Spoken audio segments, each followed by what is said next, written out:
नमस्कार दोस्तों। यूं तो महाराष्ट्र और उत्तर प्रदेश की राजनीति बिल्कुल अलग अलग देखने को मिलेगी, लेकिन कुछ मुद्दे होते हैं जो पूरे देश पर हावी होते हैं। अगर महाराष्ट्र और उत्तर प्रदेश के सियासी समीकरणों की बात करें तो बहुत ही जुदा दिखाई देते हैं दोनों राज्य। एक तरफ जहां उत्तर प्रदेश में सोशल इंजीनियरिंग का अपना महत्व है, तो ये सोशल इंजीनियरिंग आपको बेशक देखने को मिलेगी, लेकिन मराठी प्रदेश में आपको राजनीति के कई दूसरे दांवपेच देखने को मिलेंगे, कई दूसरे बड़े चेहरे देखने को मिलेंगे। उदाहरण के लिए आप देखेंगे कि एनसीपी का भले ही कहीं और जोर ना चलता हो, बेशक गोवा या दूसरे कई राज्य हैं महाराष्ट्र के अतिरिक्त जो आसपास के ही राज्य हैं जहां जोर चलता है, लेकिन शरद पवार की सियासत यहां पर हमेशा से ताकतवर सियासत बनी रही। उत्तर प्रदेश में देखें तो समाजवादी पार्टी, बहुजन समाज पार्टी, ये दो ऐसी पार्टियां हैं जिनका वर्चस्व आपको उत्तर प्रदेश में ही देखने को मिलता है। अब देखते हैं कि कैसे उत्तर प्रदेश से महाराष्ट्र पूरी तरह से प्रभावित दिखाई दे रहा है। हिंदुत्व का मुद्दा, क्या हिंदुत्व का मुद्दा महाराष्ट्र के लिए नया है? बिल्कुल नहीं। शिवसेना के प्रमुख रहे बाला साहब ठाकरे को हिंदू हृदय सम्राट की पदवी भी दी जाती थी, और आप जानते हैं कि उन्होंने किस तरीके से इस मुद्दे को उठाया है पूरे देश में। यही वजह है कि चाहे राम मंदिर निर्माण का मुद्दा हो या बीजेपी का साथ देने का मुद्दा हो, बाला साहब ठाकरे हमेशा खुलकर बीजेपी के साथ खड़े रहे।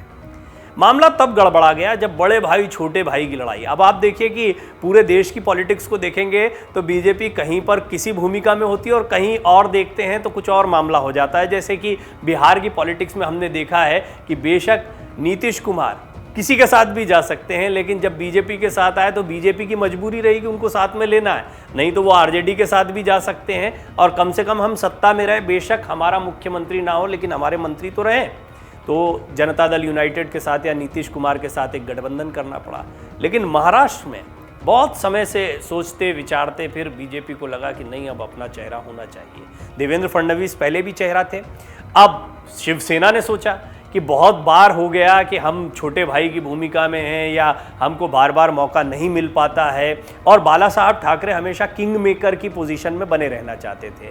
उस सिद्धांत को देखते हुए हुआ ये कि महाराष्ट्र की राजनीति में उद्धव ठाकरे ने फैसला कर लिया कि अब तो मुख्यमंत्री बनकर रहेंगे। एनसीपी कांग्रेस के सपोर्ट से वो बन भी गए, सरकार काफ़ी समय से चला रहे हैं। अब मौका मिल गया है राज ठाकरे को उस मुद्दे को उठाने का जिससे शिवसेना दूर हो चुकी है। शिवसेना का ये जो हिंदुत्व का मुद्दा था, ये उत्तर प्रदेश में जिस तरह से 2022 के विधानसभा चुनाव में परवान चढ़ा है, वो महाराष्ट्र में भी असर दिखाएगा। इस बात की पूरी उम्मीद इस वक्त महाराष्ट्र के तमाम राजनीतिक दल कर रहे हैं। एक तरफ बीजेपी और राज ठाकरे के लिए ये जहां बड़ा मुद्दा बन सकता है पॉजिटिवली, वहीं ये चिंता का विषय बन सकता है शिवसेना के लिए। शिवसेना फूंक फूंक कर कदम तो रख रही है, लेकिन पुरजोर तरीके से विरोध करना, बयानबाजी करना, ये शिवसेना की राजनीति का हिस्सा रहा है। किसी की धमकी से हम नहीं डरते हैं, हमें बाला साहब ठाकरे ने राजनीति करना ऐसे सिखाया है, ये तमाम आपको शिवसेना के नेता कहते सुनाई पड़ जाएंगे। लेकिन एक बात तय है, राज ठाकरे इस वक्त पूरी तरह से उत्तर प्रदेश के मुख्यमंत्री योगी आदित्यनाथ की लाइन पर चल रहे हैं, उनसे बहुत प्रभावित हैं, और बहुत मुमकिन है कि राज ठाकरे आने वाले चुनाव में बड़ी ताकत बनकर उभरें।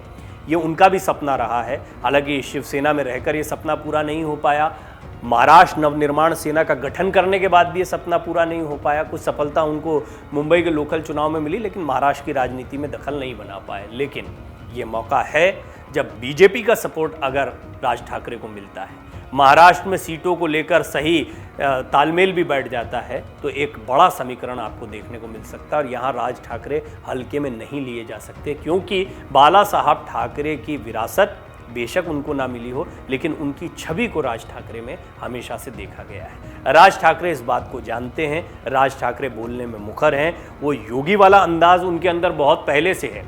सीएम योगी आदित्यनाथ को पिछले चुनाव के बाद मुख्यमंत्री बनने का मौका मिला। इससे पहले वो फायर ब्रांड नेता के तौर पर जाने जाते थे, लेकिन मुख्यमंत्री बनने के बाद उनमें काफ़ी बदलाव आए हैं। बहुत कुछ उन्होंने राजनीति के दांव पे सीखे हैं, बहुत मैच्योरिटी उनके अंदर आई है। राज ठाकरे ये सियासत बहुत समय से कर रहे हैं, लेकिन अब राज ठाकरे जो कि एक तरीके से हाशिए पर चले गए थे महाराष्ट्र की सियासत में, खासतौर पर शिवसेना से अलग होने के बाद में, उनके पास एक बड़ा मौका है हिंदुत्व के मुद्दे को पूरी तरह से अपने साथ लेने का और बीजेपी का सपोर्ट पाने का। यानी पुराना संबंध आपको शिवसेना और बीजेपी का देखने को मिल सकता है, लेकिन इस बार राज ठाकरे और बीजेपी के बीच में। नमस्कार। डाउनलोड करें अमर उजाला ऐप और पाएं खबरें लगातार। अगर आप ये वीडियो YouTube पर देख रहे हैं तो हमारे चैनल को सब्सक्राइब करें और बेल आइकन को दबाना ना भूलें। अगर आप Facebook पर ये वीडियो देख रहे हैं तो हमारे पेज को लाइक करें।